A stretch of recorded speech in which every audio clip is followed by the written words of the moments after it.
What this paper discusses is the question of how the deterrent posture of NATO and its European members would be impacted in the event of a crisis in the Indo-Pacific, specifically a Chinese invasion of Taiwan.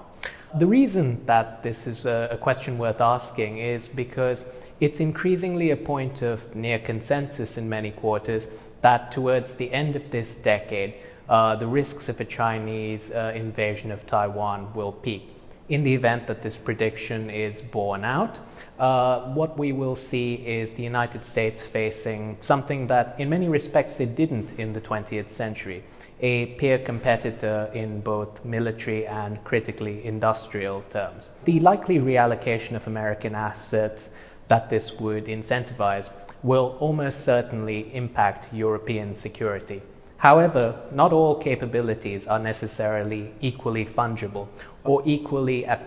useful in two rather different theaters. Therefore, there is a basis for a more granular analysis of precisely which American capabilities are of high value in both the European and Indo-Pacific theaters, and therefore, by their absence, likely to represent a shortfall in the deterrent posture of Europe vis-à-vis Russia. And on the other hand, which capabilities are actually so regionally specific in their utility that they are not necessarily likely to be pulled in two directions by a two-theater contingency. So a two-theater contingency in which simultaneous militarized crises occur both in the Taiwan Strait and in Eastern Europe is not necessarily a foregone conclusion, and many may argue it isn't even the most likely outcome. These arguments are plausible. However, what this contingency represents is by far the most consequential outcome for European deterrence, which to a substantial degree still depends on American capabilities.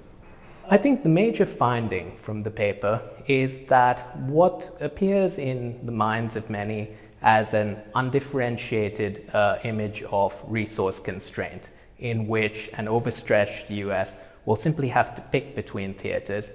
is actually a more complex and nuanced story in reality. American resources will almost certainly be stretched in a two-theater context, but they will not be equally stretched across the board. In some areas, like SEAD, the contextual differences between what a mission entails in each theater means that key assets, in particular munitions, can be allocated to two theaters without commitments in one theater undermining commitments in the other. In areas like air and missile defense, the mission may be equally important across the theaters, but the character of the threat, and in particular the character of the ballistic threat, will mean that some of the systems most critical in the Indo-Pacific may not be especially relevant in Europe, and that can focus the minds of European policymakers with regards to which areas they focus on generating capability in. And in some areas, there is a genuinely stark trade-off, and anti-submarine warfare is